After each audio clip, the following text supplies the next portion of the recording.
रहीम, अस्सलाम वालेकुम and very good morning. आप देख रहे न्यू पाकिस्तान और मैं हूं आपके साथ आपकी मेज़बान ज़रगाब इरफान। और बात कर लेते हैं सबसे पहले अपने वीकेंड के हवाले से, जो कि यकीनी तौर पर कुछ लोगों का बहुत अच्छा गुजरा होगा, कुछ लोगों का बहुत हैपनिंग गुजरा होगा और शायद कुछ लोगों का थोड़ा अच्छा ना गुजरा हो। लेकिन जैसा भी गुजरा, गर्मी बहुत ज़्यादा थी और ये गर्मी कम होने का नाम नहीं ले रही है। बताया यही जा रहा है कि आने वाले दिनों में गर्मी मजीद सख्त हो जाएगी, क्योंकि लाहौर में शदीद गर्मी के बाद जो कल यानी कि जब संडे था तो जो टेम्परेचर रहा पूरे लाहौर में वो था 44 डिग्री सेंटीग्रेड।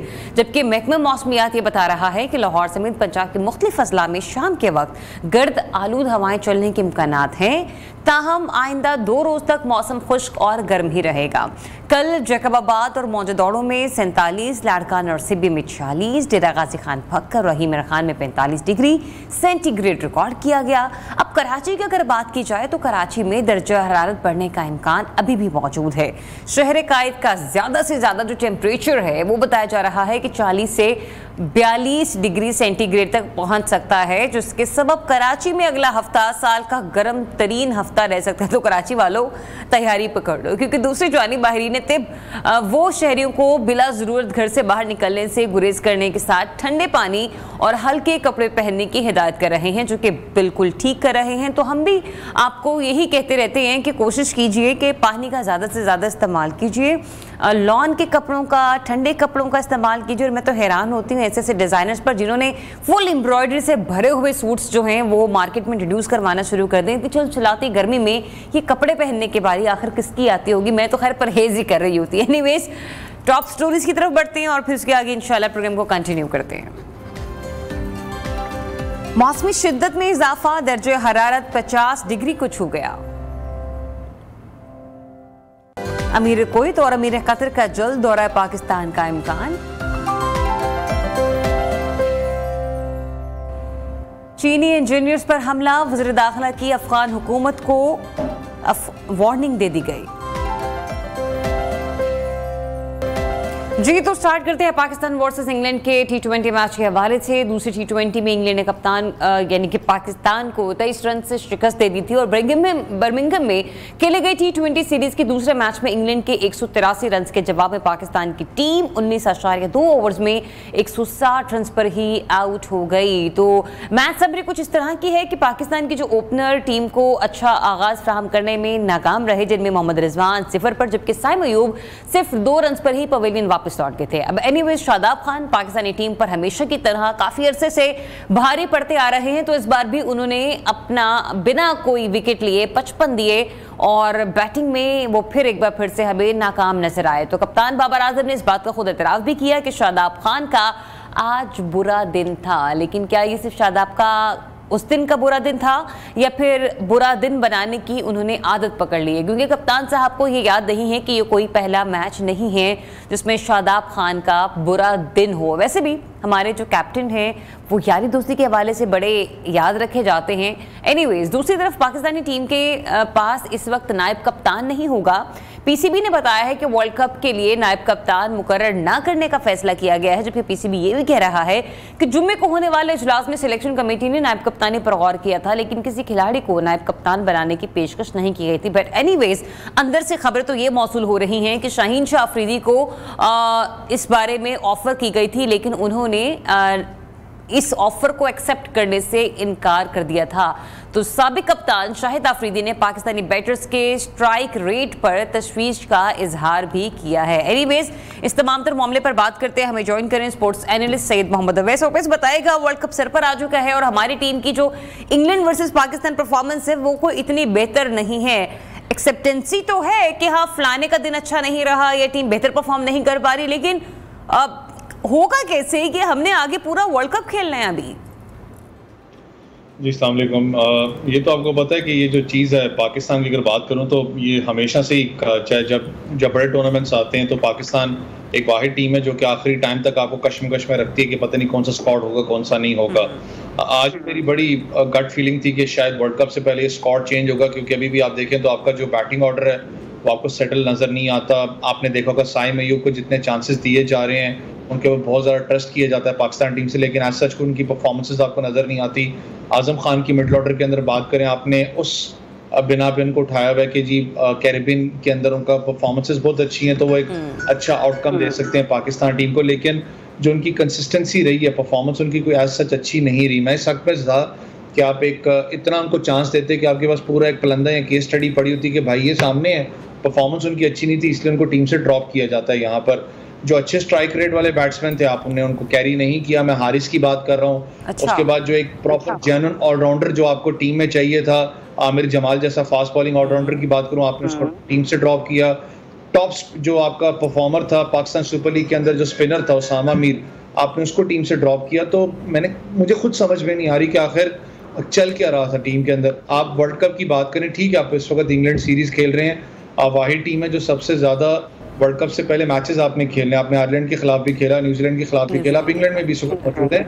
लेकिन वर्ल्ड कप के अभी तक जो बात हो रही है, तो बात होती है अगर मैं दूसरी टीम्स को देखूं वो ज्यादा रिलाई करें अपने स्पिनर्स के ऊपर। इंडिया 4 स्पिनर्स साथ में क्या की बात करूं तो आपके पास सिर्फ एक जेन्युइन स्पिनर मौजूद है, वो भी इब्रार की शक्ल में, और उसको आपने इतने ज्यादा अभी तक चांसेस नहीं दिए। क्या आपके ज़हन में वही चीज़ है कि कहीं उसको ज्यादा लोग पिक ना कर रहे हैं?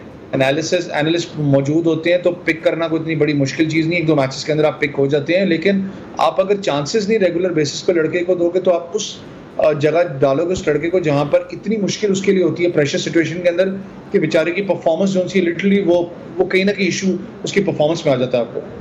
सही, लेकिन अवैस जो आपने कहा ना कि हमारे पास स्पिनर्स हैं नहीं और हम स्पिनर्स जो एक बचा कुचा था भी उसको भी नहीं लेके जा रहे, लेकिन शायद पाकिस्तानी टीम ने विकेट कीपर जो है ना उन पर बहुत ज़्यादा गौर फिक्र की है और यही वजह कि हम 2-3 विकेट कीपर्स अपने साथ लेके जा रहे हैं। इसके पीछे क्या स्ट्रेटेजी हो सकती है? मीनवाइल शादाब खान के हवाले से भी मैंने भी जिक्र किया था अपने इंट्रो में।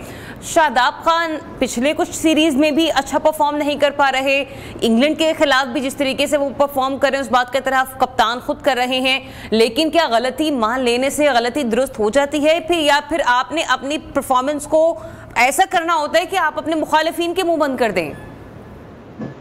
देखिए हमेशा एक जो बड़ा बैटर या बड़ा बॉलर है वो मैं हमेशा बात करता हूँ कि वो अपने बल्ले से और बॉल से जवाब देता है। जो उसकी परफॉर्मेंस होती है वो शट अप कॉल सबको देता है। अब बाबर आजम की एक अच्छी बात थी कि आपने जिस तरीके की तनकीद आपकी बैटिंग पे होती थी, आपने उसका स्ट्राइक रेट को भी अच्छा मेंटेन किया। नजर आया कि बाबर आजम आपको डिफरेंट कलर्स के अंदर आते हैं, लेकिन जो कप्तानी वाला मामला है आज भी आपको कहीं ना कहीं कुछ मुश्किलात उनकी नजर आ रही हैं। चाहे वो डिसीजन मेकिंग के अंदर आप बात करें, इफ्तिखार आपके पास मौजूद है, मुझे नहीं पता कि इफ्तिखार को किस लिए यूटिलाइज बॉलिंग के अंदर प्रॉपर तरीके से नहीं किया जाता। साइम अयूब को एक थोड़ा सा एक एज पाकिस्तान सुपर लीग में मुझे नजर आया था कि साइम अयूब ओपन अच्छा करते थे, लेकिन जब बॉलिंग यूनिट की मैं बात करूं तो उनके पास कहीं ना कहीं वो एक लेग स्पिन जो उनकी बड़ी अच्छा उनके पास वेरिएशन कंट्रोल है कि आप उसको यूज कर सकते थे साइम अयूब को, लेकिन आपने उसको भी अभी तक मैंने नहीं देखा कि उसको प्रॉपर इंटरनेशनल के अंदर बॉलिंग में भी आपने यूज किया। तो बहुत से मसले इस वक्त मैं कहता हूं कि चल रहे हैं, चाहे वो डिसीजन मेकिंग के अंदर हो, बैटिंग के अंदर अगर आप बात करें तो आपके पास शादाब खान, मुझे नहीं पता कि उनको इतना आप नीचे क्यों ले जाते हैं बैटिंग के अंदर। ठीक है शायद मुझसे लोग इस चीज़ से डिसएग्री करें कि उसकी परफॉर्मेंस PSL में अच्छी रही थी, मैं लेकिन 2 चीज़ें बता दूं कि यार देखिए लीग क्रिकेट की परफॉर्मेंस को मैं इंटरनेशनल के साथ नहीं रखता। इंटरनेशनल का प्रेशर बिल्कुल डिफरेंट है, लीग का प्रेशर एक दूसरा होता है, इंटरनेशनल का प्रेशर डिफरेंट है। शादाब ने बहुत सी इनिंग्स खेली होंगी पाकिस्तान के लिए जिसमें उसने पाकिस्तान को एक अच्छा मोमेंटम दिया हो, लेकिन यार एक जो जेन्युइन बैट्समैन है अगर आप उसको अपने ऑर्डर पे नहीं भेजोगे तो आप मुश्किलात पैदा करोगे टीम के अंदर। उस्मान खान की बात करें, आपने उसको PSL की वजह से अवैस वो कहते हैं कि कप्तान की यारी सब पर भारी, तो ये वाला मुझे लगता है इस पर पाकिस्तानी क्रिकेट टीम के साथ सबको सीन चल रहा है, क्योंकि बचपन में भी ऐसा ही हुआ करता था कि जब कोई ना कोई हम लोग गेम प्ले कर रहे होते थे तो हम लोग जो हमारे साथ जो दोस्ती यारी में या जिनसे हमारी थोड़ी प्यार मोहब्बत होता था हम उनको बारियां देते थे, बाकी लोगों को हमने किसी और काम पे लगाया हुआ होता था। एक तो ये मसला, दूसरा मसला ये कि हाँ चलिए इस बात को एडमिट अगर कर भी लिया जाए कि जो लीडरशिप क्वालिटी है कप्तान की हमारे बाबर आजम की उस हिसाब से अगर हमें नजर नहीं आ रही, यू बीइंग स्पोर्ट्स एनालिस्ट मुझे ये बताइए कि एक स्पोर्ट्स एनालिस्ट की हैसियत से आपकी नजर में कोई बेहतर कोई और ऐसा प्लेयर है कि जिसको हमेशा नजरअंदाज किया जा रहा हो, उसको कैप्टनसी ना दी जा रही और टीम मैनेजमेंट वो फिर इस सिलसिले में क्या कर रही है, मतलब वो कुछ सोच नहीं रही?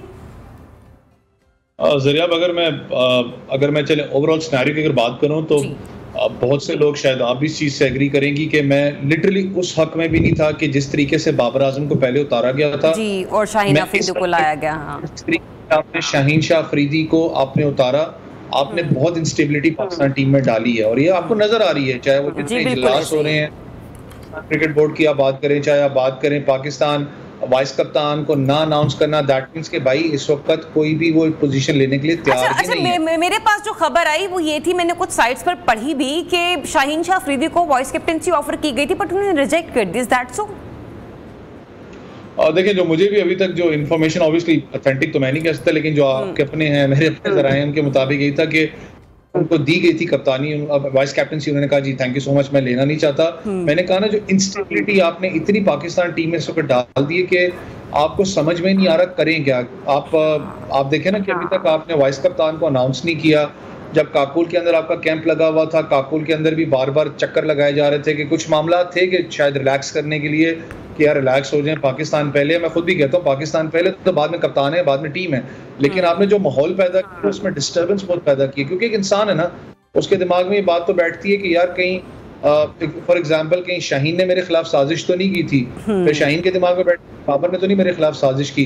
रिजवान बड़े एक स्ट्रॉन्ग कंटेंडर थे कि शायद पाकिस्तान टीम के लिए जिस तरीके से मुल्तान को वो लीड करते हुए आए हैं, मैं फिर वो कहूँगा, मैं इस चीज़ पर स्टिक करता हूँ कि लीग क्रिकेट की कप्तानी different as compare to international cricket. लेकिन एक बॉडी लैंग्वेज जो मुझे रिजवान की नजर आती थी, मैंने कहा शायद उनको कप्तान बनाया जाए, लेकिन उनको भी कप्तान नहीं बनाएगा। लोगों को ये महसूस हो रहा था, एग्जैक्टली, नॉट इवन यू, शायद वाइस कप्तान उनको बनाया जाएगा, लेकिन वो भी नहीं बनाया गया। लेकिन इस वक्त अगर पूरी पाकिस्तान टीम की बात करूं तो ठीक है, कुछ मामलात हैं, डिस्टर्बेंस भी है, लेकिन इस चीज़ को मैं अंडररेट भी नहीं कर सकता, ना कोई अंडररेट करेगा, क्योंकि पाकिस्तान वो टीम है जो पिछले T20 वर्ल्ड कप की फाइनलिस्ट टीम है। उससे पिछले भी आपको पता है पाकिस्तान की परफॉर्मेंस बहुत अच्छी रही है। पाकिस्तान तगड़ी साइड है, सबकी उम्मीदें इस टीम के साथ की अच्छी साइड आपको नजर आएगी। मसला सारा जो इस वक्त आपको नजर आ रहा है, इंस्टेबिलिटी आपके बैटिंग ऑर्डर के अंदर है। आपको समझ में नहीं आ रही कि किस प्लेयर को किस बैटिंग ऑर्डर पे खिलाया जाए।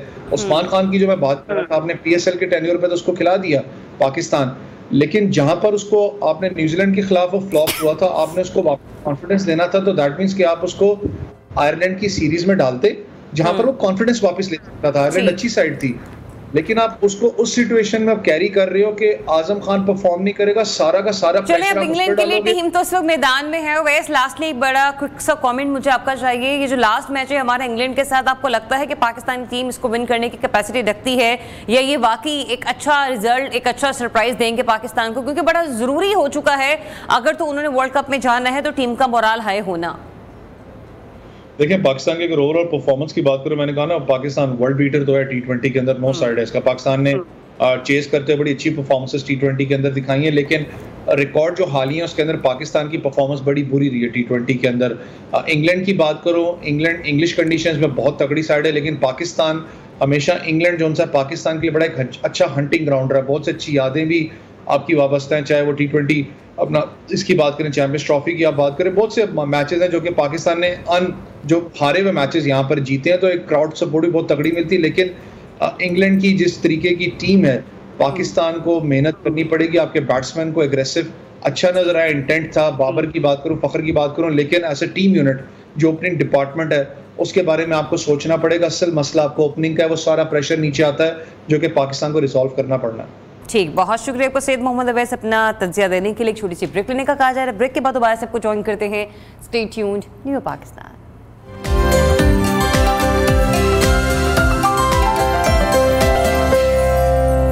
Welcome back once again and let's talk about the economy situation in Pakistan. तो मुल्क की मौशी सूरत हाल में कई हवालों से हमें बेहतरी के असरात नज़र आ ही रहे हैं, लेकिन बावजूद इसके हमारी मईशत कर्जों के जाल में बुरी तरह इस वक्त जकड़ी हुई है। अगरचे दोस्त ममालिक के ताउन से मुल्क में इन्वेस्टमेंट की कोशिशें तो की जा रही हैं, लेकिन फिल वक्त मईशत का पहिया रवा रखने के लिए मजीद कर्ज के हासिल करने के अलावा हमारे पास कोई चारा नहीं है।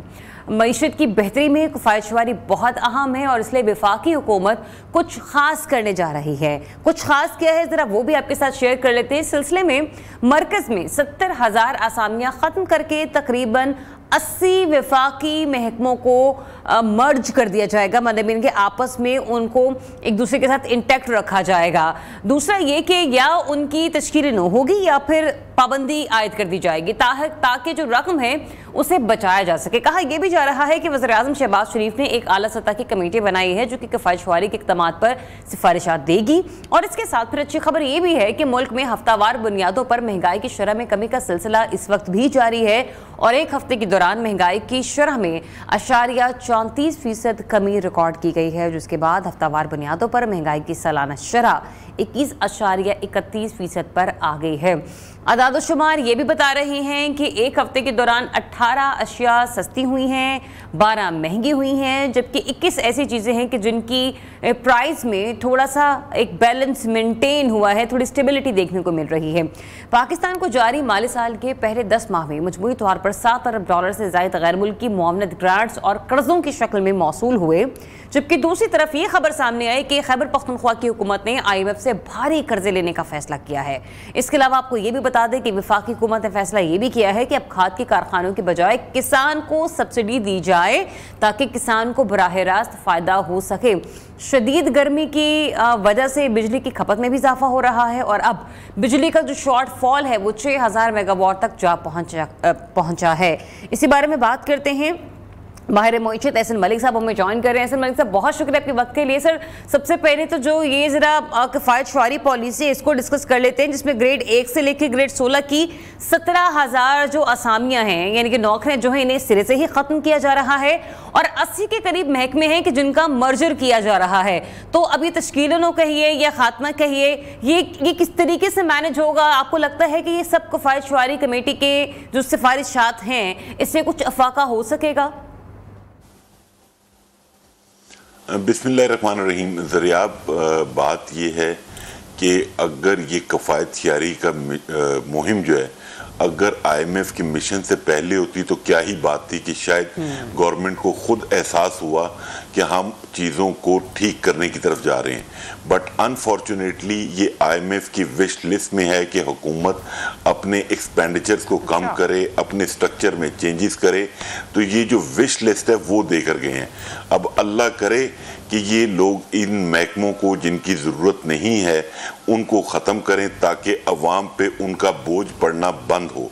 अभी मैं कल परसों एक कॉन्फ्रेंस में था पाइड की, वहाँ पे भी यही चीज़ हाईलाइट हो रही थी कि एक प्लानिंग कमीशन है, ठीक है, और उसका जो सेटअप है उसका बोझ अवाम पे पड़ता है, जबकि वो प्रैक्टिकली उसकी कोई पार्टिसिपेशन नहीं है, क्योंकि गवर्नमेंट के अपने जितने महकमे हैं हर एक में अपना एनालिसिस विंग भी है और प्लानिंग विंग भी मौजूद है।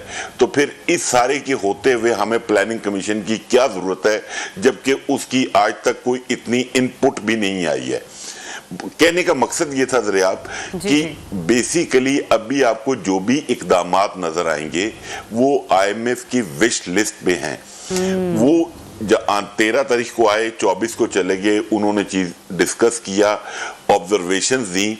बट मैं ये पहले भी 2 चैनल्स पे बात कर चुका हूं कि हमारा अलमिया ये है ज़रियाब कि IMF की टीम को हमने इनवाइट कर लिया, उनसे निगोशिएट करना चाह रहे हैं। हम 6 से 8 बिलियन डॉलर के प्रोग्राम में जाना चाह रहे हैं। बट हमारे फाइनेंस डिवीजन और FBR जो टीम निगोशिएट कर रही थी उनका ग्राउंड रियलिटी पे होमवर्क 0/0 था। मतलब आपको पता है कि वो एग्रीकल्चर को टैक्स करना चाहते हैं, वो रियल एस्टेट को टैक्स करना चाहते हैं, और जितनी भी चीजें हैं टैक्स नेट की ब्रॉडनिंग और उसकी बेस को बढ़ाना चाहते हैं। आप मुझे ये बताएं कि गवर्नमेंट ने इसके लिए किस किस स्टेक होल्डर से मुशावरत की कि भाई हम एग्रीकल्चर को टैक्स करना चाहते हैं, तो आप बताइए कि इसमें क्या कुशन है? ये बात तो आपकी 100% दुरुस्त है मलिक साहब के गवर्नमेंट डिसीजन मेकिंग की तरफ तो बढ़ रही है, लेकिन स्टेक होल्डर्स को ऑन बोर्ड लिए बगैर मैं आप ही की बात को मजीद कंटिन्यू करते हुए एक सवाल और करना चाहूंगी कि IMF की जिस विश लिस्ट के हवाले से आप बात कर रहे हैं ना, ये फहरिस्त बहुत लंबी है। इसमें कहा यह भी गया कि टैक्स नेट को बढ़ाकर अखराजात कम करके बेहतर अवामी फाइनेंसिंग पर तवज्जो दी जाए। जो हमारा एनर्जी सेक्टर है वहां पर मालियात को दुरुस्त करना भी है, महंगाई को कम करना भी है, मुनासिब मालियाती और शरह मुबादला की पॉलिसियों को अपनाना भी है, और प्राइवेटाइजेशन, ये सब हम कर पाएंगे? ज़रियाब, सिर्फ नीयत चाहिए और आप पाकिस्तान के साथ सिंसियर हो जाएं और लोगों को ऑन बोर्ड करके चले, कोई बड़ा मसला नहीं है। मैं समझता हूं SIFC जिस प्लेटफॉर्म से काम कर रही है और जिस तरीके से फॉरेन इन्वेस्टर्स को अट्रैक्ट कर रही है, मेरी आपके प्रोग्राम के तवस्सुत से गुजारिश है नेशनल कोऑर्डिनेटर SIFC से कि जो आप कंफर्ट जोन ओवरसीज पाकिस्तानीज को या कंपनीज को दे रहे हैं पाकिस्तान में इन्वेस्टमेंट के लिए, वो आप एक छोटे इन्वेस्टर्स को भी दें, वो वन विंडो, उसको यहाँ पे 14 महकमों में जलील होना ना पड़े। तो प्लीज इस चीज, बजट आ रहा है, आप इस चीज को देखें और इस चीज को अगर आप साथ लेकर चलेंगे तो बेहतरी होगी। अच्छा, एक पॉइंट से मैं आपकी बड़ा इत्तेफाक करती हूँ मलिक साहब, ये जो स्मॉल एंड मीडियम बिजनेस वाला तबका है ना, इसको भी उसी तरीके से ट्रीट किया जाना चाहिए जिस तरीके से आप ओवरसीज पाकिस्तानियों के हवाले से बात कर रहे हैं, क्योंकि स्मॉल एंड मीडियम बिजनेस का पहिया चलेगा तो फिर जाकर हमारी मईशत को थोड़ा सहारा मिलेगा। क्योंकि बड़ी बड़ी इंडस्ट्रीज जिस तरीके से काम कर रही हैं, उनकी मीटिंग्स भी हो जाती हैं प्राइम मिनिस्टर के साथ या फिर इकोनॉमी डिपार्टमेंट्स के साथ, उनके मामला रिजॉल्व हो जाते हैं। मीनवाइल अभी आपने बात की थी ना कि नीयतों पर मैटर करता है, लेकिन नियतों के साथ साथ अहलियत होना भी बहुत जरूरी है। आपको लगता है इतनी केपेबल है हमारी ये जो मौशी टीम है जो कि सारे मामलात को लेकर चल रही, और फिर जिस तरीके से बड़ा हाईलाइट किया जा रहा है SIFC को? जरिया, मैं ये समझता हूँ now this is a high time, और अगर इस बजट को आपने एक्सेप्टेबल वर्केबल ना दिया तो मैं ये फियर है कि शायद यहाँ पे भी एक मुजफ्फराबाद का एपिसोड हो जाए, क्योंकि जो इलेक्ट्रिसिटी के बिल्स हैं, गैस के बिल्स हैं, लोग उससे तंग हैं। आप अभी बजट में जनरली 10% 50% सैलरीड क्लास की आप सैलरीज बढ़ा देते हैं, और उसके बाद जो जैसे अभी आप हैं, अब मुझे नहीं पता आपकी सैलरी क्या है, अगर वो 10% मलिक साहब हुकूमत बढ़ा देती है 10-15%, पर सॉरी, किसी भी इदारे में प्राइवेट कोई भी मुलाजिम काम कर रहा हो, वहां पे उसकी तनख्वाह नहीं बढ़ती, सिवाय सरकारी मुलाजिमीन के बजट का फायदा किसी और को नहीं होता। नहीं जरिया, मैं कुछ और पॉइंट कहना चाह रहा था कि प्रॉब्लम यह है कि वो जब आपकी सैलरी बढ़ती है तो आपका टैक्स स्लैब भी बढ़ जाता है। मतलब वो टेक्निकली जो आपकी बढ़ी हुई सैलरी होती है वो भी टैक्स नेट में चली जाती है। क्योंकि अगर एक अभी रिसेंट जो सर्वे हुआ है कि जितनी भी सैलरीड क्लास है वो कोई पाकिस्तान में 300 अरब रुपया टैक्स पे कर रही है, और जो हमारे होलसेलर्स हैं, रिटेलर्स हैं, उनका टैक्स पूरे पाकिस्तान में सिर्फ 71 अरब रुपया है। तो मतलब इट्स अ ह्यूज डिफरेंस। हमें लोगों को एजुकेट करने की जरूरत है। जहां आपने बात की इंडस्ट्रीज की, आप बेसिकली इंडस्ट्रीज को प्रमोट करते ही नहीं है। उसकी वजह यह है कि जो आपने लग्जरी आइटम्स ओपन किए हुए हैं, इंपोर्टेड गाड़ियां जैसे आपने ओपन की हुई हैं, बात यह है जो लग्जरी को अफोर्ड कर सकता है उसको आप 500% टैक्स चार्ज करें। हम क्यों बाहर से टाइल, सैनिटरी फिटिंग्स मंगवाते हैं? जो पाकिस्तान इंडस्ट्री है उसको प्रमोट करें आप। जो मतलब मैं कल भी एक प्रोग्राम में देख रहा था, जो बिल्डर्स हैं वो बात करते हैं हमारे साथ ज्यादती है, स्लम्प है। बात ये आप बिल्डर से पूछें, उसने ये जो इंडस्ट्री है इसको, पाकिस्तान की इंडस्ट्री की बात कर रहा हूं, बाहर से चाइना से चीजें इंपोर्ट करके आपने अगर एक बिल्डिंग बना दी, घर बना दी और उसमें चीजें लगा दी, तो आपने तो कोई मतलब गवर्नमेंट के एक्सचेकर में कोई कंट्रीब्यूट नहीं किया।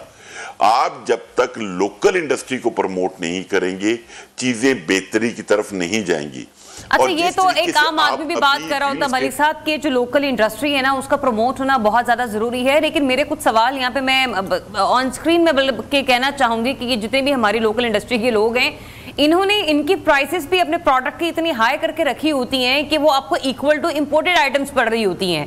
फिर जो भी मार्केट के अंदर कंज्यूमर जा रहा है वो ये कह रहा होता है कि फिर इससे बेहतर नहीं कि हम एक इंपोर्टेड चीज पकड़ लें। मतलब एक चीज है, आप कोई क्रीम लेने जा रहे हैं केक बनाने के लिए, वो आपको मिल रही है 225 रुपए में, वही इंपोर्टेड क्रीम आपको मिल रही है 250 रुपए में या 240 रुपए में। तो आपका जो बायर है, आपको जो कंज्यूमर है, वो जाकर वो इंपोर्टेड क्रीम को परचेज करेगा। तो यहाँ पर जो कॉस्ट प्रोडक्शन है ना उसमें भी बहुत हद तक कमी होनी चाहिए, तभी ये लोकल हमारी इंडस्ट्री जो है उसको बूम मिल सकता है।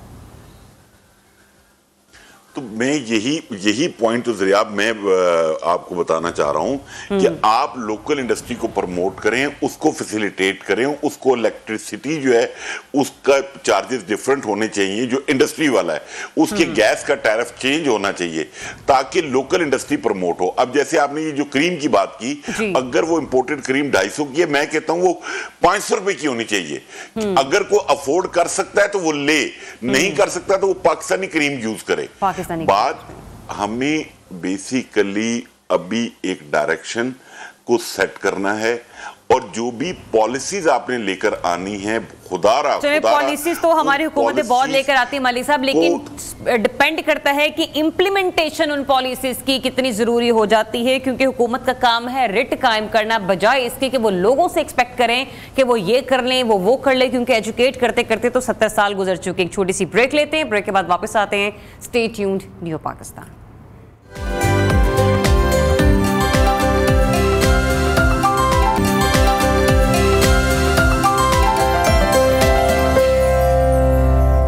Welcome back. तो हुकूमत पाकिस्तान इस वक्त बैरूनी सरमायाकारी की भरपूर कोशिशें कर रही है, और इस सिलसिले में जो बहुत से दोस्त ममालिक हैं उनको ये बावर करवाया जा रहा है कि वो आएँ और पाकिस्तान में इन्वेस्टमेंट करें। इस वक्त पाकिस्तान को सिफारती महाज पर तो बहुत सी अहम कामयाबियाँ मिली हैं, क्योंकि अमीर कुवैत और अमीर कतर ने भी वज़ीर-ए-आज़म शहबाज शरीफ की दौरे पाकिस्तान की दावत को कबूल कर लिया है, और यूँ पाकिस्तान में तैनात कुवैत और कतर के सफ़ीरों ने वज़ीर-ए-आज़म शहबाज शरीफ से अलग अलग मुलाकातें भी की हैं। अब कुवैती सफ़ीर कुवैत के अमीर शेख मशअल अहमद, कतर के सफ़ीर ने अमीर कतर तमीम बिन हमदुस्तानी का ख़त पेश किया, और दोनों खतूत में दौरा पाकिस्तान की दावत को कबूल किया गया। दूसरी तरफ हम ये देख रहे हैं कि पाकिस्तान ने एक बार फिर वन चाइना पॉलिसी की हिमायत का इरादा कर दिया है, और वज़ीर-ए-आज़म शहबाज शरीफ ने अपने बयान में कहा कि पाकिस्तान ताइवान को अवामी जमहूरियत चीन का नाकाबिल तनसीख हिस्सा तस्लीम करता है। इसके साथ साथ बजट के मामले पर पीपल्स पार्टी के वफ्द वज़ीर-ए-आज़म से मुलाकात हुई है, जिसमें बजट 2024-25 के हवाले से मुशावरत की गई है। इसके अलावा आपको ये भी बताएं कि कायम मकाम सदर और चेयरमैन सेनेट यूसुफ रज़ा गिलानी ने कहा है कि सियासी मामला पर बात करने के लिए हम मुज़ाकरात के लिए हाजिर हैं, लेकिन पीटीआई ने फैसला करना है कि किसके साथ मुज़ाकरात करने हैं। दूसरी जानिब वज़ीर आला खैबर पख्तूनख्वा अली-अमीन गंडापुर की वफाकी वज़ीर दाखिला मोहसिन नकवी और वफाकी वज़ीर तवानाई अवैस लगारी से मुलाकात हुई, जिसमें मामलात को मिल बैठ कर हल करने पर इत्तफाक किया गया, जो कि बहुत अच्छी बात है, होना भी ऐसा ही चाहिए। उधर वज़ीर आला खैबर पख्तूनख्वा अली-अमीन गंडापुर ने अडयाला जेल में पानी पीटीआई से मुलाकात की थी, और मुलाकात के दौरान अली-अमीन गंडापुर ने SIFC इजलास में शिरकत से मुतालिक बानी पीटीआई को डिटेल से आगाह किया था। जबकि सिक्योरिटी फोर्सेज के हवाले से बात की जाए तो उन्होंने दहशत गर्दों की मौजूदगी की इत्तला पर पेशावर के इलाके हसन खेल में ऑपरेशन किया, और ISPR के मुताबिक फोर्सेज की इंटेलिजेंस बेस्ड ऑपरेशन में 5 दहशत गर्द हलाक और 3 जख्मी हो गए। ताहम दहशत गर्दों की फायरिंग से फोर्सेज की टीम के सरबराह, कैप्टन और एक जवान शहीद हो गया। जबकि दूसरी ही जानिब वफाकी वज़ीर दाखिला मोहसिन नकवी ने कहा है कि बशाम में चीनी इंजीनियर्स पर हमला कलदम TTP ने किया, तमाम शवाहिद मौजूद हैं, और एक तरीके से अगर देखा जाए तो उन्होंने अफगान तालिबान को एक बार फिर से वार्निंग जारी कर दी है। इसी बारे में बात करते हैं, हमारे साथ मौजूद हैं सीनियर तजज़ियाकार आमिर इलियास राना साहब। आमिर साहब, हमने देखा कि किस तरीके से इस वक्त कायम मकाम सदर यूसुफ रज़ा गिलानी ने कहा है कि हम मुज़ाकरात के लिए तैयार हैं, बानी पीटीआई से मुज़ाकरात की बातें तो होती रहती हैं, मगर ये मुज़ाकरात किस बुनियाद पर होंगे, ये एक बहुत बड़ा सवालिया निशान है। और जिस तरीके से हम देख रहे हैं, अली-अमीन गंडापुर ने भी ये मैसेज जो है वो कन्वे किया है बानी पीटीआई को। क्या लगता है आपको, ये मुज़ाकरात की बातों से क्या मुराद है, और ये मुज़ाकरात की तरफ आपको लगता है कि मामला जाएगा, थोड़ी लचक दोनों तरफ से नजर आएगी? देखें, पॉलिटिकल फोर्सेस के बारे में तो DG ISPR ने भी कहा था कि अगर आपने बात करनी है तो गवर्नमेंट से बात कर ले, हमें कोई इतराज नहीं होगा। लेकिन असल इशू ये है कि क्या इमरान खान बात करने के लिए तैयार है? वो हवा के घोड़े पे सवार हैं, और उनका ख्याल ये है कि इनकलाब अब आया ही चाहता है, और इसलिए वो किसी और से तो बात नहीं करना चाह रहे, और मिलिट्री उनसे बात नहीं करना चाह रही। मिलिट्री ने तो बिल्कुल क्लियर कट कह दिया कि जी आपको माफी मांगनी होगी, यानी जुर्म का इकबाल करना होगा, और फिर आगे चलने की बात हो सकती है। उनकी तरफ से जो उनकी पार्टी है PTI, और खुद खान साहब का अकाउंट जहां से भी हैंडल हो रहा है, वहां पे फौज के खिलाफ खुल्लम खुल्ला इस वक्त मुख्तलिफ चीजें शेयर की जा रही हैं कि लड़ाई बढ़ रही है। तो ये कोई मुज़ाकरात की कहानी मैं नहीं देख रहा, ये बस सिर्फ वैसे गपशप में, चाहे राना सनाउल्लाह कहें या यूसुफ रज़ा गिलानी कहें, क्योंकि जब वो तैयार ही नहीं है, उन्होंने जो कमेटी बनाई है वो बाकी जमातों के साथ है, जिसमें मौलाना फजलुर रहमान के साथ वो आखिरी मरहले में है कि क्या मौलाना अपनी तहरीक चलाएंगे या उनके साथ बैठते हैं कि नहीं, क्योंकि मौलाना ने भी कह दिया कि अभी बहुत इम्तिहान है जिसमें चेक रखना है कि कहीं हमारे साथ हाथ ना हो जाए। और वो माजी के तजर्बात को देखते हुए वो कहते हैं बिल्कुल ठीक है, लेकिन असल इशू ये है कि जहां उनका ख्याल है कि उनके मैंडेट के साथ हाथ हुआ है, वहां फायदा तो PTI को हुआ है। लेकिन मौलाना साहब के हाथ खाली, देखिए ना आमिर इलियास राणा साहब, मौलाना साहब के हाथ तो पीपल्स पार्टी भी कर गई, नून लीग भी कर गई, क्योंकि देख लीजिए कि मौजूदा इलेक्शन के बाद उनकी इस वक्त कहीं हमें कोई सियासत नजर नहीं आ रही। यही वजह है कि मौलाना बहुत हद तक सीख पाए, उनके तो अपने दोस्त भी दगा कर गए। देखिए, पीडीएम कोई इंतखाबी इत्तेहाद में तो तब्दील नहीं हुआ था। अभी भी पीपल्स पार्टी और नून लीग ने, जैसे ज़िमनी इलेक्शन हुआ यूसुफ रजा गिलानी की खाली करदा सीट पे, वहां पे उन्होंने अलायंस किया आपस में, और यूसुफ रजा गिलानी के बेटे को नून लीग ने वोट डलवाए। वहां पे जैसे पहले पीडीएम बना हुआ था लेकिन इंतखाबी इत्तेहाद नहीं था, तो एक दूसरे को ये सपोर्ट कर रहे थे, तो बाज़ाब्ता नहीं हुआ। मौलाना को कल बहुत है, लेकिन आप ये देखें 2018 में सराजुल हक जब जमात इस्लामी के अमीर थे तो आसिफ अली जरदारी खुद मंसूरा तशरीफ ले गए थे, लेकिन आखिर में जमात इस्लामी के साथ किसी पार्टी ने इत्तेहाद नहीं किया था। यही हाथ इस दफा मौलाना फजलुर रहमान साहब, लेकिन आमिर साहब जैसे तैसे करके नवाज शरीफ साहब को सीटें जितवा दी गई, जैसे तैसे करके कराची में बिल्कुल ही जमात इस्लामी का सफाया फेर दिया गया। मौलाना साहब को भी कुछ सीटें दे देते तो शायद आज इतना हंगामा ना होता। नहीं देखे ना, मौलाना को पशीन से तो सीट मिली है ना, जीत के आए हैं वहां से, वो डीआई खान अपने घर से तो हार गए, उनकी ख्वाहिशात तो पेशावर से लेने की है ना। नहीं, मैं यही बात कह रहा हूं ना कि अगर उनका हाथ उनके साथ किसी ने हाथ किया है तो किसके हक में हुआ है? वो पीटीआई है ना। अगर वो इल्जाम दे रहे हैं किसी को भी, वो फौज को इल्जाम दे, वो जिसको मर्जी इल्जाम दे, तो फायदा किसको हुआ? वहां पीएमएल पीपल्स पार्टी को तो कोई फायदा नहीं हुआ। तो ये बातें बहुत उनके लिए हैं, और इसीलिए आप देख रहे हैं कि मुख्तलिफ लोग हुकूमती जमातों से मौलाना फजलुर रहमान के साथ राब्ते में हैं। ये नहीं हुआ कि, और ना मौलाना फजलुर रहमान ने कभी राब्ते खत्म किए। मौलाना फजलुर रहमान को इमरान खान साहब ने क्या क्या दशनाम तराजियां नहीं की, अलकाबात नहीं दिए, इसके बावजूद उन्होंने अपना दर खोल दिया। पीटीआई के लोग मुसलसल उनके पास जा रहे हैं और वो अहमियत जिता भी रहे हैं कि अगर कहीं से उन्हें सियासतदान को होना भी ऐसा ही चाहिए। बिल्कुल बिल्कुल ऐसा ही है। यही बात इमरान खान में नहीं है कि वो चाहते भी उन्हीं से हैं जिन्होंने उनके पास अपना गेट नंबर 4 बंद किया हुआ है कि भाई आपके साथ हमारी नहीं बनी, हमने आपको बहुत मोहब्बत और उल्फत के साथ 2018 में मुकम्मल इक्तदार दिया और सबको पसपा करके दिया, जिस तरीके से भी दिया। अब पंजाब में मुस्लिम लीग नून जीत गई थी लेकिन उनको हिलने नहीं दिया, इक्तदार नहीं दिया। और उससे पहले जिस तरह आज मैनेजमेंट है, 2018 में यही महकमा ज़राअत इजाद हुआ था, आपको याद होगा। तो अगर खान साहब ये बात नहीं समझ रहे और उनका ख्याल ये है कि वो अपनी सोशल मीडिया की ताकत से पाकिस्तान में इनकलाब लाएंगे, और उन्होंने जो तारीख दे दिया कि इस दफा बजट नहीं पास होने देना, तो हमें और आपको देखना होगा। अच्छा उसूली तौर पर मैं एक सवाल लेना चाह रही हूँ। आपने कहा ना कि सोशल मीडिया की ताकत से, फॉरगेट अबाउट सोशल मीडिया की पावर क्या है क्या नहीं है, लेकिन जैसे आप भी और बहुत से ऐसे तज्जिएकार इस बात का जिक्र करते हैं कि खान साहब को लाने वाले या बानी पीटीआई की हुकूमत बनाने वाली जमात जो थी या जिसको सपोर्ट थी उनको एस्टैब्लिशमेंट से थी, तो जब उनका मसला ही उनके साथ, जब दो फरीक आपस में लड़ रहे हैं या दो फरीकों के दरमियान का मामला है, तो फिर बेहतर है कि वो दोनों ही बैठकर हल कर ले, बजाय इसके कि XYZ को हम इन्वॉल्व करें। जब वो ही लेकर आए थे उन्हें, वही उन्होंने ही उनको घर भेजा, तो बेहतर नहीं कि दोनों ही बात करें? तो उन्होंने कह दिया ना कि हम बात नहीं करेंगे, आप पहले माफी मांगे। आपने रियासती इदारे पे हमला किया, बगावत की कोशिश की, आप आर्मी चीफ को हटाना चाहते थे, आपने आर्मी की इंस्टॉलेशन, PF की इंस्टॉलेशन, फिर ISI के ऑफिस पे एक वक्त में सारे पाकिस्तान में हमले होना, ये उसको PTI कह रही है फॉल्स फ्लैग ऑपरेशन है। फिर साथ ही वो कहते हैं हम मजम्मत भी करते हैं, लेकिन ये अगर हमारे लोग हैं तो आप सजा दे दें। साथ ही स्टे भी ले लिया हुआ है सुप्रीम कोर्ट में, वो जाके फौजी अदालतों पे केसेस भी किए हुए हैं कि वो ना चल सके। तो ये चीजें जो है ना दोहरी हैं। एक तरफ 9 मई वाले केसेस में खान साहब को जमानत मिल रही है, दूसरी तरफ 9 मई वाला ही केस चल रहा है। मतलब ये खुद उनका अपना वर्कर और बाकी लोग भी कंफ्यूज है इसमें। आमिर साहब, एक तरफ आप कह रहे हैं 9 मई वाले मामले पर माफी मांगे, एक तरफ अदालत आपको 9 मई वाले मामले में जमानत दे रही है, मतलब समझ नहीं आ रही है। अदालत ने अपना काम करना है। हाँ, और एस्टैब्लिशमेंट का एक फैसला है कि ये लोग मुलविस हैं। तो जब अदालत कह रही है हमें शवाहिद नहीं मिले, जब अदालत कह रही है हमें शवाहिद नहीं मिले, तो फिर इसका मतलब हम अदालती फैसला तस्लीम नहीं कर रहे। नहीं, ये वो अदालतें हैं जहां PMLN और पीपल्स पार्टी को 2-2, 2.5 साल जमानत नहीं मिलती थी, और यहाँ 2-2, 2.5 दर्जन केसों में एक वक्त में कई घंटे इंतजार करने के बाद जमानत दे दी जाती है। और एक वक्त जमानत ऐसी भी थी जिसमें कहा गया था कि आइंदा होने वाले मुकदमात में भी जमानत, जिसको फिर सुप्रीम कोर्ट ने स्ट्राइक डाउन किया था उस जमानत के हक को। आपको पता है ना, तो ये लड़ाई दूसरी तरीके से चल रही है कि जो एक मुल्क की एस्टैब्लिशमेंट समझती है कि ये पाकिस्तान में एक बगावत की कोशिश थी, और अदलिया समझती है कि नहीं है। तो फिर ये पहले दोनों मिलके चलते थे, अदलिया और फौज, और उसके बाद पहले ऐसा करें एस्टेब्लिशमेंट और अदलिया मुकम्मल कर लें कि करना क्या है, फिर सियासतदानों की बारी आ जाए। बात जैसे आप कह रही थी ना, जैसे अभी आप कह रही थी कि पीटीआई और फौज ही मुकम्मल कर ले, तो अभी ये ऐसे नहीं है, सब अपने अपने दायरा कार से निकल के खेल रहे हैं। जब तक दायरा कार पे नहीं आएंगे तो फिर फैसला उसका होगा जिसके पास कुव्वत होगी। अब कुव्वत एक है अदालत के फैसले की, वो 14 मई को भी आया था कि आप इलेक्शन कराएं, फिर उन्होंने 27 सफ़ात पर मुश्तमिल एक ऐसा फैसला दिया जिसमें किसी शख्स को सजा नहीं दी गई, एक अलामती फैसला था वो, तो फिर नहीं माना गया ना।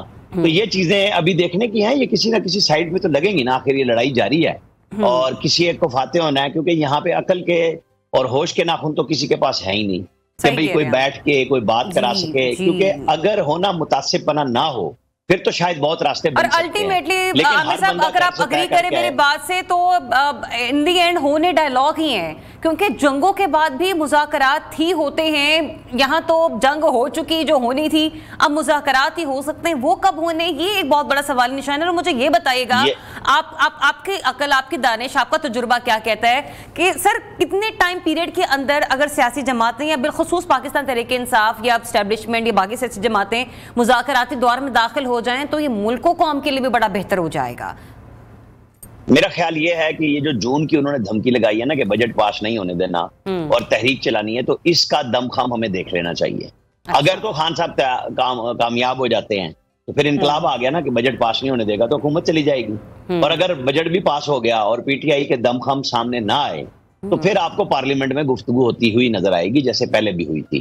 ये ऐसे नहीं हो सकता कि मैं और आप ये सोचें कि इस पाकिस्तान के लिए सब सोचें, ऐसा नहीं हो रहा। हर बंदा समझता है कि मैं सिर्फ ठीक सोच रहा हूँ और दूसरे सिर्फ गलत सोच रहे हैं। इसी की बुनियाद पे तो हम 77 ईयर से गलतियां दोहराए जा रहे हैं, बार बार पुरानी गलतियां, नई गलती नहीं करते, नए आउट ऑफ बॉक्स सोल्यूशन की तरफ भी नहीं जाते। यही हमारे मसाइल हैं जिनके ऊपर अब हमने कोई बड़ा रहने नहीं दिया।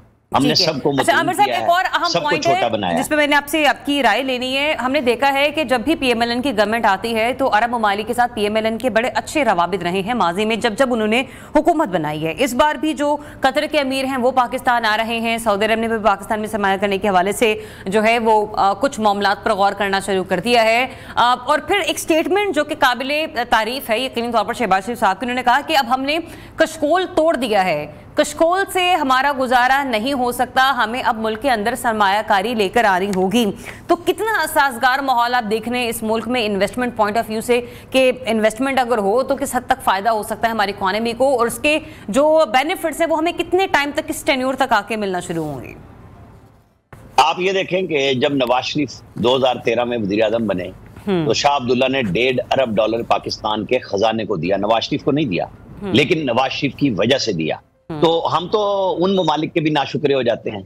हमारे यहाँ उस वक्त जब एस्टेब्लिशमेंट 2 रुख पे चल रही थी, तो जब सऊदी अरब ने हमसे मदद मांगी यमन के मामले में, हमने 2 नंबरी की, हमने अपनी सिविल हुकूमत को खराब किया और पार्लियामेंट में बहस करा के सऊदियों की जितनी मोहब्बतें थी वो सारी हमने खराब करा दी कि नहीं जी हम तो अपनी मर्जी के मुताबिक काम करेंगे। और फिर आपको पता है उस वक्त जो आर्मी चीफ थे वो सऊदी अरब फिर नौकरी लेके आप वहीं पे बैठे हुए हैं 6-7 साल से, बड़े मजे से एंजॉय कर रहे हैं। जनरल राहिल शरीफ साहब वहां पे आर्मी को, उनकी जो इत्तेहादी फौज उन्होंने एक बनाई हुई है जो कहीं नजर नहीं आई हमें वैसे इत्तेफाक से, वो सिर्फ सऊदी के लिए ही है, वो कहीं फलस्तीन पे नहीं नजर आई, वो कहीं पे नहीं नजर आई, वो बहरहाल उनके मामलात हैं, हमारे नहीं है। तो अब भी फिर बीच में दुश्मनियां डाल दी गई नवाज शरीफ और गल्फ ममालिक के दरमियान में। उस वक्त एस्टेब्लिशमेंट ने ऐसा किरदार अदा किया, डॉन लीक्स के बाद पनामा में, और पनामा के बाद जो फोटोस्टेट पेपर आए जो कोर्ट ऑफ लॉ में कहीं साबित नहीं हो सके, वो उन्हीं ममालिक से ला के दिखा के कि जी ये देखें जी ये था। अब आपने पोर्ट अगर अबू धाबी से सामान भेजा है तो आपने पेपर दे दिया दुबई से कि जी कोई सामान नहीं गया, और सजाएं दिलवाने में उस वक्त किरदार अदा करवाया गया, जो आज सारी चीजें खुल के आ गई हैं। आज फिर उन सबको उम्मीद है, और मैं आपको एक बात बताऊं कि ये फैसला है अब सबका, रियासती इदारों का भी, कि अब 5 साल हुकूमत चलने देनी है ताकि जो लोग एतमाद करने आ रहे हैं मुल्क में जमहूरियत का तसलसल बरकरार है। आमिर साहब, लेकिन एक सवाल मेरा ये, हज़रत अली का भी कॉल है। नहीं, आप अपने सवाल को रोकें, मैं आपको लेकिन सवाल जरूर आपसे करना चाहती हूं। नहीं, आप जरूर करें, मुझे कोई मसला नहीं आपके, लेकिन बात को पूरा समझें कि जिन रियासती इदारों ने अब ये फैसला किया है कि 5 साल हुकूमत चलनी चाहिए ताकि जो ममालिक गल्फ के हों, चाइना हो, हमारे साथ सरमायाकारी पे राग़िब हैं, तामुन पे हैं, उनको हो कि हमें किसी एक शख्स के साथ डील करनी है, तो वो है शहबाज शरीफ, पीछे आर्मी चीफ मौजूद है और हम मरियम नवाज वहां मौजूद रहेंगी, जो पंजाब की वजारत आला पे है। गंडापुर साहब ने ICFC में आके कहा है कि जी मुझ पे बहुत ज्यादा बोझ न डालें, पॉलिटिकली मुझे भी सरवाइव करने दें, और मैं वफाकी हुकूमत की मालियाती मजबूरियों को भी समझता हूँ, आप मेरी भी समझें। जहां बात होनी चाहिए थी वहां हुई है। अब आप जो मर्जी मुझसे सवाल करें, फैसला ये लड़ाई तब तक नहीं होगी जब तक इमरान खान की तरह चले, माय क्वेश्चन इज स्टिल ड्यू बम पे पाँव ना मारे अंटिल आप हमारे साथ अगली नशिस्त पर होंगे, क्योंकि वक्त की कमी है, मुझे ब्रेकिंग की तरफ भी बढ़ना है। बहुत शुक्रिया आमिर उल यासरान साहब अपना वक्त देने के लिए। ये सवाल इंशाल्लाह अगली बार फिर मैं आपसे पूछूंगी। अभी एक अपडेट है अपने नाज़रीन के साथ शेयर करेंगे। कैप्टन हुसैन जहांगीर और हवालदार शफीकुल्लाह को सुपुर्द खाक कर दिया गया है। शहदा को आबाई इलाकों में फौजी एजाज के साथ सुपुर्द खाक किया गया है। ISPR के मुताबिक नमाज जनाजा में फौजी अफसरान, शहदा के लवाहिकीन और अहले इलाका ने शिरकत की। तर्जुमान पाक फौज के मुताबिक हमारी कुर्बानियाँ हमारे अज़्म को मज़ीद तक़वियत देती हैं। मुसल्लह अफवाज मादर वतन से दहशतगर्दी ख़त्म करने के लिए पुरज़्म हैं। हम भी दुआ गो हैं कि अल्लाह ताला शहदा के लवाहिकीन को सब्र व हिम्मत अता करे, और यकीनी तौर पर ये उनके प्यारों के लिए भी दुख की घड़ी है, और उनके दुख का अंदाज़ा हम किसी भी सूरत नहीं लगा सकते हैं। ताहम एक बार फिर से अपडेट आपको करना चाहूँगी कि कैप्टन हुसैन जहांगीर और हवालदार शफीकुल्लाह को सुपुर्द खाक कर दिया गया है। शहदा को आबाई इलाकों में फ़ौजी एजाज़ के साथ सुपुर्द खाक किया गया है। ISPR के मुताबिक नमाज जनाजा में फ़ौजी अफसरान, शहदा के लवाहिकीन और अहले इलाका ने शिरकत इख्तियार की। अभी एक छोटी सी ब्रेक के बाद आपको फिर से ज्वाइन करते हैं। Stay tuned, new Pakistan. Welcome back. ये वक्त है अपने हीरोज़ की अचीवमेंट्स आपके साथ डिस्कस करने का। हमारे पाकिस्तान के नहायत ही काबिल फ़ख्र सपूत राशिद नसीम, इन्हें कौन नहीं जानता, क्योंकि रिकॉर्ड ब्रेकर के नाम से ये हमेशा से जाने जाते रहे हैं। और राशिद नसीम ने 48 घंटे में 20 आलमी रिकॉर्ड तोड़ दिए हैं। तो राशिद नसीम ने पहले दिन 9 और अगले रोज़ 11 रिकॉर्ड तोड़े, और राशिद नसीम ने मार्शल आर्ट्स कैटेगरी में भारत के 2 रिकॉर्ड तोड़ डाले हैं। तो यूँ पंच कैटेगरी में 2 आलमी रिकॉर्ड भी बनाए हैं, जबकि 2 रिकॉर्ड उन्होंने लाठी, 1 रिकॉर्ड बलून ब्रस्टिंग कैटेगरी, और 1 रिकॉर्ड उन्होंने नी स्ट्राइक, 1 रिकॉर्ड कोहनी के साथ अखरोट तोड़ने का बनाया, 1 रिकॉर्ड उन्होंने एल्बो स्ट्राइक, और 1 रिकॉर्ड उन्होंने फायर स्टिफ कैटेगरी में कायम किया है। और भी बहुत से ऐसे रिकॉर्ड्स हैं जो कि उन्होंने बना रखे हैं। ये कौन से रिकॉर्ड्स हैं, ये बनाने का ख्याल उनके माइंड में कैसे आता है, क्या सोचते हैं, क्या प्रैक्टिस होती है, इस पर उन्हीं से बात कर लेते हैं। आज राशिद नसीम ने हमें ज्वाइन किया है। अस्सलाम वालेकुम and very good morning Rashid, कैसे हैं आप? वालेकुम सलाम, मैं बिल्कुल ठीक ठाक हूँ, अल्लाह का शुक्र। राशिद माशाल्लाह, आपको तो हर कोई रिकॉर्ड ब्रेकर के नाम से जानता है, लेकिन ऐसा लगता है कि आप इतने रिकॉर्ड्स बनाते हैं कि शायद खुद अपने किए गए रिकॉर्ड्स को भी आप भूल जाते होंगे। तो टोटल कितने रिकॉर्ड्स हैं जो अब तक आपने ब्रेक कर दिए, और मजमूई तौर पर कितने रिकॉर्ड्स आपने बनाए हैं? अभी तक जो है वो मेरे पास 121 जो है वो Guinness book of world record जो है वो मैं बना चुका हूँ, जबकि 145 रिकॉर्ड्स जो है वो मेरी जो अकेडमी है वो बना चुकी है। और जहां तक आपने बात की कैटेगरी के याद रहने की, तो तकरीबन सारे रिकॉर्ड याद रहते हैं मुझे। लाजमी सी बात है कि इतने ज्यादा रिकॉर्ड्स हैं, तो जब टोटल बेसिक काउंटिंग करने लगते हैं तो कुछ ना कुछ तो ध्यान से निकल ही जाते हैं। अच्छा, ये जो रिसेंट रिकॉर्ड्स अभी आपने बनाए हैं, 1 9 और 1 11, तो ये क्या एक्सपीरियंस रहा आपको? और अब तक का जो जितने भी आपने रिकॉर्ड्स बनाए हैं, सबसे ज्यादा आपको कौन सा रिकॉर्ड ब्रेक करने में मजा आया? मेरा एक फेवरेट है, जर्मन मार्शल आर्ट के मास्टर हैं करामिनोविक, उनका रिकॉर्ड मैंने ब्रेक किया था हाथ में अंडा पकड़कर। हाथ में अंडा पकड़कर, एक हाथ में अंडा पकड़ जो है वो हाथ में लेना था, और 1 मिनट में जो है वो 252 वॉलनट्स को जो है वो ब्रेक करना था। तो मैंने जो है अल्हम्दुलिल्लाह 190 जो है वो वॉलनट्स ब्रेक किए हाथ में अंडा पकड़ के। तो ये एक बड़ा मुश्किल रिकॉर्ड था, और ये मेरे फेवरेट है, और मैं इनको बड़ा लाइक भी करता हूँ। जर्मनी ये मास्टर है मार्शल आर्ट के, उनका रिकॉर्ड तोड़ने में बड़ा मजा आया। अच्छा, तो मतलब जिस बाजू में, जिस हाथ में आपने अंडा पकड़ा था, उसी कोने को आपने यूज किया था अखरोट तोड़ने के लिए, ऐसे ही है? नहीं, कोने नहीं, हैंड को यूज कर रहा है, हैंड को। इसी हाथ के अंदर आपने यहाँ से, ये जो आपकी रिस्ट है, यहाँ से आपने उसको तोड़ा है, और वो उस अंडे को कुछ नहीं हुआ। और टोटल कितने अखरोट थे वो? 290। Oh my God. तो मुझे ऐसा लगता है कि सर्दियों के मौसम में मोहल्ले वाले आके आपको कहते नहीं होते राशिद हमारी भी अखरोट तोड़कर दे दो? अखरोट हर वक्त अवेलेबल होते हैं मेरे घर के अंदर, क्योंकि वॉलनट्स के रिकॉर्ड्स वगैरह मैं बनाता रहता हूँ, और वैसे भी वॉलनट्स खाता भी बहुत शौक से हूँ, क्योंकि वैसे भी सेहत के लिए जो है वो सेहत के लिए बहुत अच्छा है। जिस किस्म के रिकॉर्ड्स आप तोड़ रहे हैं तो डेफिनेटली वहां पर आपको अपने डाइट रूटीन का भी बड़ा ख्याल रखना होता होगा। अच्छा, मुझे ये बताइए कि क्या आप खुद से इस चीज़ को प्लान करते हैं या आपकी कोई अपनी मैनेजिंग टीम है जो कि देख रही होती है कि किस किस्म के जो यूं कह लीजिए कि इवेंट्स हैं वो ऑर्गेनाइज हो रहे हैं, और फिर आपको कहा जाता हो कि राशि देखें ये भी इस किस्म का भी इवेंट ऑर्गेनाइज होने जा रहा है, तो हम चाहते हैं कि आप इसमें भी पार्टिसिपेट करें। कैसे मैनेज कर रहे होते हैं आप? देखिए, जो पाकिस्तान के अंदर जितने भी जो रिकॉर्ड्स वगैरह मैं ब्रेक करता हूँ, तो उसकी लाजमी बात है टीम तो मेरे साथ होती है, मेरी टीम है पूरी, लेकिन वो प्रोग्राम को ऑर्गेनाइज नहीं करती होती। बेसिकली वो सारे मेरी इंस्ट्रक्शंस के ऊपर चल रहे होते हैं, और हम लोग सब कुछ अपनी मदद आपको तैयार कर रहे होते हैं। रिकॉर्ड्स को सिलेक्ट करना, रिकॉर्ड्स की प्रैक्टिस करना, उसके बाद फिर प्रोग्राम को अरेंज करना, फिर रिकॉर्ड बनाना, और फिर रिकॉर्ड को बनाकर भेजना। तो ये एक पूरी जो है वो कमिटमेंट होती है, और उस कमिटमेंट को लेके जो है वो हम चल रहे होते हैं मुसलसल।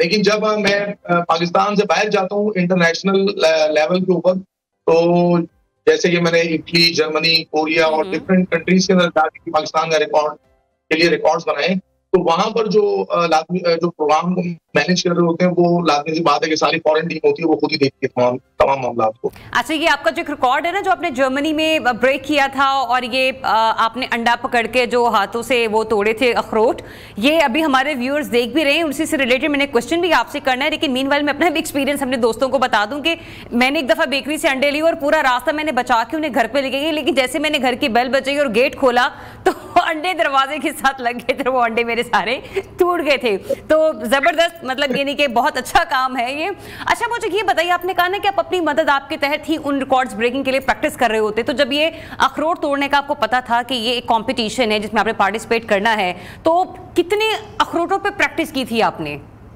और कितने दिन की थी? देखिए, तकरीबन अगर टोटल तो मैंने खैर इतना काउंट नहीं किया, लेकिन 30-40 किलो के करीब तो मैंने वॉलनट्स खरीदे थे। और आखिरी बात है कि प्रैक्टिस करनी पड़ती है, 3 महीने की लगातार प्रैक्टिस थी, तो उसके अंदर काफी मरतबा जो है वो हाथ के साथ वॉलनट्स को तोड़ना पड़ता है। अगर हाथ के अंदर Guinness book of world record की शर्त है कि अगर अंडे के ऊपर हल्का सा क्रैक भी अगर आ जाता है तो रिकॉर्ड डिस्क्वालीफाई हो जाए। अच्छा, हमने अपने बहुत सारे एथलीट्स को देखा है जो हमेशा हमें शिकवा करते हुए नजर आते हैं, और उनके शिकवे अपनी जगह बिल्कुल जायज हैं। आप मुझे ये बताएगा, कहीं पर भी आपको गवर्नमेंट की सपोर्ट या सूबाई सतह पर कोई सपोर्ट नजर आती है इस किस्म के कंपटीशन में जब आप पार्टिसिपेट कर रहे होते हैं? क्योंकि जो आप कर रहे हैं वो कर तो आप मुल्क को कौम के लिए कर रहे हैं। बिल्कुल जी, जिस तरह बाकी लोग, जिस तरह बाकी एथलीट जो है वो शिकवा करते हैं हुकूमत के साथ, हमारा भी यही शिकवा है। 121 इंडिविजुअली तौर पर, इंफरादी तौर पर जो है वो मैं Guinness book of world record बना चुका हूँ, ना सिर्फ पाकिस्तान बल्कि पूरी दुनिया में। मार्शल आर्ट के अंदर जो है वो Guinness book of world record की सेंचुरी कंप्लीट करने वाला मैं पहला शख्स हूँ, और पाकिस्तान के अंदर सबसे ज्यादा Guinness book of world record मेरे पास है। तो हमारी हुकूमती सतह पर जो है मुझे कभी भी कोई पजीराई नहीं मिली है, कभी भी मुझे हुकूमत की तरफ से बुलाया नहीं गया है, जिसमें किसी का भी आप नाम ले सकते हैं, वजीर आजम, सदर पाकिस्तान, वजीर पंजाब, गवर्नर से, कोई भी डिपार्टमेंट, कोई भी स्पोर्ट्स मिनिस्ट्री, कभी भी किसी ने मुझे जो है वो आज तक जो है बुलाया नहीं, इनवाइट नहीं किया, बात नहीं की। और बिल्कुल मैं यहाँ पर एक चीज हाईलाइट करना चाहूंगी कि सिर्फ आप नहीं, हमारे बहुत से ऐसे जवान हैं जो कि पाकिस्तान के लिए बहुत कुछ कर रहे हैं, और हमेशा हमारे जो 23 मार्च को जो एजाज़ी इनामात या सितारे हम लोग डिस्ट्रीब्यूट करते हैं, वो हमेशा हम देखते हैं कि कंट्रोवर्सी का शिकार रहते हैं, बड़े कंट्रोवर्शियल हो जाते हैं। तो न जाने क्यों हम अपने नौजवानों को भूल जाते हैं और वो हमारी इन फहरिस्तों का या इन मुकद्दस दिनों का हिस्सा नहीं बनते। एनीवेज, मुझे ये भी बताएगा कि अब नेक्स्ट कौन से ऐसे प्रोग्राम्स, ऐसे इवेंट्स हैं कि जिसके लिए भी आपकी तैयारी चल रही है? अभी रिसेंटली जो है मुझे अमेरिकन गॉट टैलेंट से जो है वो इन्विटेशन आ चुका है, वहां पे मेरी सिलेक्शन हो चुकी है। और वो किस टाइप का कॉम्पिटिशन होगा? अमेरिकन गॉट टैलेंट का जो न्यू सीजन है इंशाल्लाह ताला, उसके अंदर मेरी पार्टिसिपेशन है। मेरा वीजा भी लग चुका है, और मतलब अमेरिकन जो इन्विटेशन है, गॉट टैलेंट की सिलेक्शन लेटर, वो भी मेरे पास आ चुका है। तो मैं उसकी तैयारी कर रहा हूं। मुझे ये बताइएगा कि ये कंपटीशन किस पॉइंट ऑफ व्यू से होगा, मतलब क्या होगा इसमें, और ये किन डेट्स में होने जा रहा है? ये जो अमेरिकन गॉट टैलेंट का जो नेक्स्ट सीजन है उसके अंदर होगा, और वहां पे जाके मुझे basically Guinness book of world record he attend करना है। अच्छा, नहीं मैं डेट्स के हवाले से पूछ रही हूँ कि ये क्या क्या डेट्स आ रही हैं, किस मंथ में आप ट्रैवल करने जा रहे हैं? नेक्स्ट ईयर के अंदर जो है वो फरवरी और मार्च की कुछ डेट्स होती है जिसके अंदर वो लोग उनको बुलाएंगे। वो सिलेक्शन वो पहले से ही कर लेते हैं। वीजा उन्होंने, क्योंकि आपको पता है अमेरिका का वीजा 5 साल का लगता है, तो उन्होंने वीजा वगैरह मेरा लगवा दिया है, तो अब जो है वो इंतजार है। तो जैसे ही मेरे रिकॉर्ड की सिलेक्शन होगी तो फिर इंशाल्लाह ताला मैं वहां जाके परफॉर्म करूंगा। ठीक है, thank you so much Rashid अपना वक्त देने के लिए। Wishing you very good luck for the future. Allah Taala आपको यूं ही कामयाब करे। और ऐसे हमारे लोग जो कि हुकूमती तवज्जो के मुंतज़िर होते हैं, ना जाने क्यों हुकूमत ऐसे लोगों को अप्रिशिएट नहीं करती। एनीवेज एक अहम खबर है, वो आपके साथ ज़रूर शेयर करेंगे। खबर कुछ अच्छी नहीं है और ख़बर है हरिपुर से, जहाँ पर government girls high school Sirkot में आतिशज़दगी का ये वाक़या हुआ है। तमाम तलबा को बाहिफाजत बाहर निकाल लिया गया है और स्कूल में डेस्क, कुर्सियाँ और दीगर सामान जलकर राख हो गया है। जो इब्तदाई इत्तलात हैं उनके मुताबिक ये बताया जा रहा है कि आग जो है वो शॉर्ट सर्किट के बाइस लगी है। पहले ही हम अक्सर कहते हैं कि हरिपुर और कुछ ऐसे हमारे इलाके के जहाँ पर स्कूल के हवाले से जो तालीमी सहूलियात हैं वो ना होने के बराबर हैं, और ऐसे में अगर जो गवर्नमेंट सतह पर स्कूल्स कायम भी किए गए हैं वहाँ पर अगर इस किस्म के आतिशज़दगी के वाक़यात रूनुमा होंगे तो यकीनी तौर पर बच्चों की तालीम का भी खासा नुकसान होगा। हमारे कॉरेस्पॉन्डेंट तारिक महमूद हमें ज्वाइन कर चुके हैं, उनसे डिटेल्स ले लेते हैं। तारिक बताइएगा इस वक्त क्या अपडेट्स हैं, क्या सिचुएशन है वहां?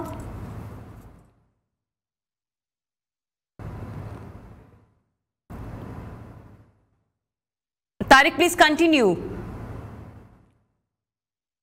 ये आग लगने की वजह से स्कूल बिल्डिंग तकरीबन तमाम रात का ढेर बढ़ चुकी है। मकानी लोगों की मदद से आग बुझाने का अमल जारी है। Government girls high secondary school की बिल्डिंग पुरानी होने की वजह से जो तमीर है वो लकड़ी की बनी हुई है, तो आग ने उसको जल्दी रात का ढेर बना दिया है। स्कूल में तकरीबन तमाम फर्नीचर, कुर्सियाँ, डेस्क और दीगर सामान जलकर राख बन चुका है। अभी तक किसी भी जानी नुकसान की कोई इतला मसूल नहीं हुई है।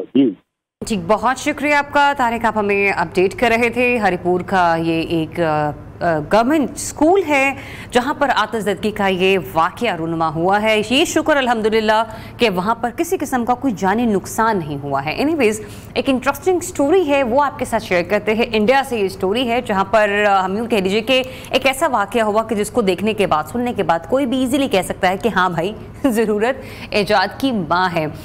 हुआ ये कि सोलर पर चलने वाली एक बाइक तैयार करके सभी को खुशगवार हैरत में मुब्तला कर दिया एक शख्स ने। तेलंगाना में हरसू मोहम्मद शरीफ का चर्चा है, जहां सोशल मीडिया पर दुनिया भर के सारफीन भी उनकी इस अनोखी मगर लाजवाब इजाद की खासी तारीफ करते नजर आ रहे हैं। मोहम्मद शरीफ के मुताबिक बाइक जो की मुरम्मत और ईंधन की मद में काफ़ी पैसे खर्च हो रहे थे, तो एक दिन उन्होंने अपनी सवारी को सोलर पर कन्वर्ट करने का सोचा। जी हाँ, उन्होंने कुछ इस तरह से इसे डिज़ाइन किया कि सोलर प्लेट की वजह से उन्हें बाइक चलाते वक्त धूप भी ना लगे और वो बैक वक्त सूरज की तपिश और ईंधन के अखराजात से बच भी जाएं। तो मोहम्मद शरीफ की बाइक में 12 वोल्ट की 4 बैटरियां जो हैं वो इस वक्त नस्ब हैं, जो कि सोलर पैनल के जरिए चार्ज होती हैं। इसकी मदद से बाइक को 40 किलोमीटर तक बासानी चलाया जा सकता है। वैसे पाकिस्तान में भी सोलर पैनल इस वक्त खासी सस्ते हुए हैं। अगर कोई चाहता है कि इस किस्म की बाइक को इंट्रोड्यूस करवा सके तो आपके पास सुनहरी मौका है, अपनी बाइक में भी कुछ इस किस्म की इनोवेशन ले आए। एनीवेज आज के प्रोग्राम से अब तक के लिए इतना ही। इजाजत दीजिए, अपना बहुत सा ख्याल रखिए। कल एक बार फिर से आपसे मुलाकात होगी। अल्लाह हाफिज।